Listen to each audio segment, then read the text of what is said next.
Hello दोस्तों, career hub YouTube channel में आपका स्वागत है। आरपीएफ कांस्टेबल, दिल्ली पुलिस और एसएससी जीडी के लिए जो सीरीज़ हमने शुरू की थी, ये उस सीरीज़ का 7वां वीडियो है। इसके पहले 6 वीडियो इसी चैनल पर अपलोड किए जा चुके हैं। अगर आप उन वीडियोज़ को देखना चाहते हैं तो उनका लिंक हमने डिस्क्रिप्शन बॉक्स में दे दिया है, वहाँ से जाकर आप उन वीडियोज़ को भी देख सकते हैं। आप सबको पता है, इस सीरीज़ के माध्यम से हम रेलवे और एसएससी में प्रीवियस ईयर में पूछे गए मोस्ट इम्पॉर्टेंट क्वेश्चंस को और इसके अलावा 2024 में रेलवे और एसएससी ने जितने भी एग्ज़ाम कंडक्ट करवाए हैं उनमें पूछे गए जीएस के मोस्ट इम्पॉर्टेंट क्वेश्चंस को देखेंगे। और जिन टॉपिक्स से बार बार परीक्षाओं में प्रश्न बनते हैं उन टॉपिक्स को हम डिटेल में भी कवर करेंगे।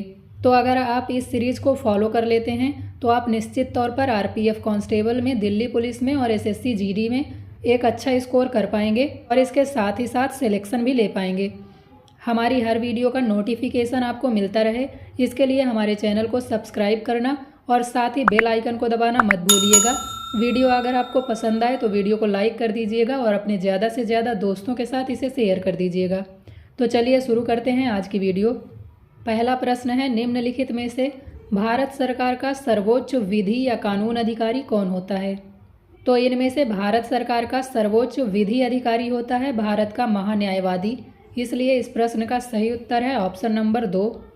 वर्तमान में भारत के महान्यायवादी हैं आर वेंकट रमणी। महान्यायवादी का पद आर्टिकल 76 में वर्णित है। इसके अलावा इसकी नियुक्ति राष्ट्रपति के द्वारा की जाती है। महान्यायवादी की तरह ही राज्यों में महाधिवक्ताओं का पद होता है। महाधिवक्ता के पद का उल्लेख संविधान के आर्टिकल 165 में किया गया है और इसकी नियुक्ति की जाती है राज्यपाल के द्वारा। ये सभी पॉइंट्स आपको याद रखने हैं। दूसरा प्रश्न है, गुप्त वंश के निम्नलिखित में से किस राजा ने लिच्छवी राजकुमारी कुमारी देवी से विवाह किया था?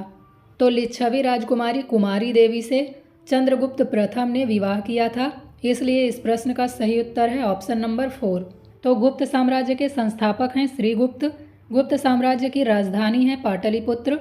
गुप्त साम्राज्य का वास्तविक संस्थापक कहा जाता है चंद्रगुप्त प्रथम को और गुप्त काल को भारतीय इतिहास का स्वर्ण युग भी कहा जाता है।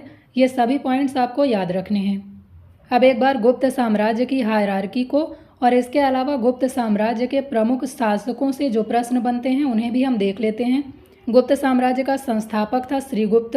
गुप्त साम्राज्य का दूसरा शासक था घटोत्कच। गुप्त साम्राज्य का तीसरा और वास्तविक संस्थापक माना जाता है चंद्रगुप्त प्रथम को और इसी ने लिच्छवियों से संबंध बनाए थे। अभी हमने देखा था इसी ने लिच्छवी राजकुमारी कुमारी देवी से विवाह किया था। इसके अलावा गुप्त साम्राज्य का चौथा शासक है समुद्रगुप्त। समुद्रगुप्त को भारत का नेपोलियन कहा जाता है। इसका 5वां शासक है चंद्रगुप्त द्वितीय।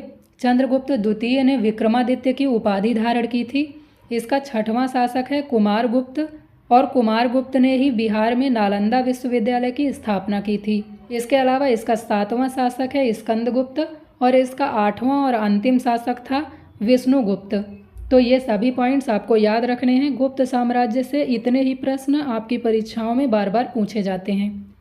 तीसरा प्रश्न है, निम्नलिखित में से किस कर्नाटक गायिका को भारत की कोकिला के नाम से जाना जाता था? तो इनमें से एमएस सुब्बुलक्ष्मी वो कर्नाटक गायिका थी जिन्हें भारत की कोकिला के रूप में जाना जाता था।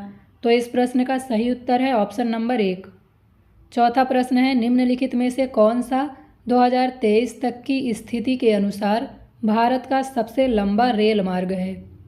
तो इनमें से भारत का सबसे लंबा रेल मार्ग है डिब्रूगढ़ से कन्याकुमारी रेल मार्ग। इसलिए इस प्रश्न का सही उत्तर है ऑप्शन नंबर 3। आप सबको पता है डिब्रूगढ़ अवस्थित है अरुणाचल प्रदेश में और कन्याकुमारी तमिलनाडु में अवस्थित है। 5वां प्रश्न है, VL 832, PBW 502 और आदित्य HD 2781 किस भारतीय फसल की किस्में हैं? तो ये सभी गेहूं की किस्में हैं। इसलिए इस प्रश्न का सही उत्तर है ऑप्शन नंबर 1। 6वां प्रश्न है, ललितगिरी बौद्ध स्थल कहाँ स्थित है? तो इनमें से ललितगिरी बौद्ध स्थल उड़ीसा राज्य में स्थित है। इसलिए इस प्रश्न का सही उत्तर है ऑप्शन नंबर 1। अब यहाँ से एक प्रश्न बार बार परीक्षाओं में पूछ लिया जाता है कि स्तूप, चैत्य और विहार किस धर्म से संबंधित हैं? तो पहली बात तो आपको याद रखनी है कि स्तूप, चैत्य और विहार बौद्ध धर्म से संबंधित हैं। फिर एक प्रश्न आपसे पूछ लिया जाता है कि स्तूप, चैत्य और विहार का अर्थ क्या है। तो स्तूप एक अर्ध गोलाकार इमारत होती है जहाँ पर बौद्ध भिक्षु के अवशेषों को रखा जाता है। चैत्य वह स्थान होता है जहाँ बौद्ध पूजा अर्चना करते हैं या प्रार्थना करते हैं, और इसी स्थान पर एक बौद्ध स्तूप भी होता है। विहार वह स्थान है जहाँ पर बौद्ध भिक्षु निवास करते हैं या रहते हैं। तो ये सभी पॉइंट आपको याद रखने हैं। 7वां प्रश्न है, हमारे संविधान की प्रस्तावना में दिए गए स्वतंत्रता, समता और बंधुत्व के आदेशों को किस देश के संविधान से लिया गया है। तो हमारे देश के संविधान में स्वतंत्रता, समता और बंधुत्व के आदर्शों को फ्रांस देश से लिया गया है, इसलिए इस प्रश्न का सही उत्तर है ऑप्शन नंबर 4। ऑस्ट्रेलिया से समवर्ती सूची और प्रस्तावना की भाषा को लिया गया है। जर्मनी से आपातकाल को लिया गया है, और संयुक्त राज्य अमेरिका से मौलिक अधिकारों को और न्यायपालिका को लिया गया है। तो ये सभी पॉइंट्स भी आपको याद रखने हैं। यहाँ पर उन्हीं पॉइंट्स को लिखा गया है। ऑस्ट्रेलिया से समवर्ती सूची और प्रस्तावना की भाषा को लिया गया है, जर्मनी से आपातकाल को लिया गया है, संयुक्त राज्य अमेरिका से मूल अधिकार और प्रस्तावना को लिया गया है, फ्रांस से स्वतंत्रता, समानता और बंधुत्व के आदर्शों को लिया गया है। ये सभी पॉइंट्स आप वीडियो को रोक करके फिर से याद कर लीजिएगा। 8वां प्रश्न है, भारतीय राष्ट्रीय कांग्रेस के पहले मुस्लिम अध्यक्ष कौन थे।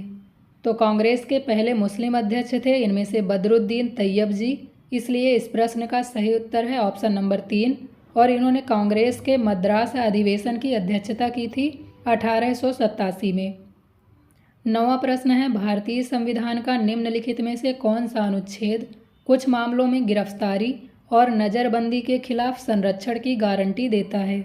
तो इनमें से अनुच्छेद 22 कुछ मामलों में गिरफ्तारी और नज़रबंदी के खिलाफ संरक्षण प्रदान करता है। अनुच्छेद 20 में कहा गया है दोष सिद्धि के संबंध में संरक्षण के बारे में। अनुच्छेद 21 में जीवन जीने की स्वतंत्रता और इसके अलावा निजता के अधिकार को शामिल किया गया है। अनुच्छेद 23 में शोषण के विरुद्ध अधिकार को शामिल किया गया है। गणगौर त्यौहार ऐतिहासिक रूप से निम्नलिखित में से किस राज्य का है। तो इनमें से गणगौर त्यौहार मनाया जाता है राजस्थान में। इसके अलावा राजस्थान के कुछ लोक नृत्य आपको याद रखने हैं। राजस्थान के लोक नृत्य हैं घूमर, कालबेलिया, कच्ची घोड़ी, चारी, भवाई और इसके अलावा कठपुतली नृत्य। 11वां प्रश्न है, उत्तर प्रदेश की इंडो फारसी नृत्य शैली का नाम डैश डैश डैश है। तो इनमें से उत्तर प्रदेश की इंडो फारसी नृत्य शैली का नाम है कथक, इसलिए इस प्रश्न का सही उत्तर है ऑप्शन नंबर 4। इसके अलावा आप सबको पता है 13 ताली नृत्य संबंधित है मध्य प्रदेश से, मोहिनी अट्टम और कथकली नृत्य संबंधित हैं केरल से। 12वां प्रश्न है, इनमें से अंडमान और निकोबार द्वीप समूह को कौन अलग करता है। तो इनमें से 10 डिग्री क्रीक अंडमान और निकोबार द्वीप समूह को अलग करता है, इसलिए इस प्रश्न का सही उत्तर है ऑप्शन नंबर 3। ये कुछ सीमा रेखाएं बार बार परीक्षाओं में पूछी जाती हैं, इसलिए आपको याद रखना है। भारत पाकिस्तान सीमा रेखा का नाम है रेड क्लिफ। भारत और चीन की सीमा रेखा का नाम है मैकमोहन। भारत और श्रीलंका की सीमा रेखा का नाम है पाक जलडमरू मध्य। पाकिस्तान और अफगानिस्तान की सीमा रेखा का नाम है डूरंड रेखा। इसके अलावा अमेरिका और कनाडा की सीमा रेखा का नाम है 49वीं समांतर रेखा। 13वां प्रश्न है, संविधान सभा ने किस दिन भारत के राष्ट्रीय ध्वज को अपनाया था। तो संविधान सभा ने राष्ट्रीय ध्वज को अपनाया था 22 जुलाई 1947 को, इसलिए इस प्रश्न का सही उत्तर है ऑप्शन नंबर 4। 14वां प्रश्न है, विश्व धरोहर स्थल एलोरा किस राज्य में स्थित है। तो एलोरा की गुफाएं आप सब जानते हैं महाराष्ट्र में अवस्थित हैं, इसलिए इस प्रश्न का सही उत्तर है ऑप्शन नंबर 3। इसके अलावा आपको याद रखना है एलोरा की गुफाओं का निर्माण कराया था राष्ट्रकूट राजाओं ने। यह प्रश्न भी आपसे बार बार परीक्षाओं में पूछा जाता है। 15वां प्रश्न है, ब्रह्म समाज के संस्थापक कौन हैं। तो ब्रह्म समाज के संस्थापक हैं राजा राम मोहन राय, और इन्होंने 1828 में ब्रह्म समाज की स्थापना की थी।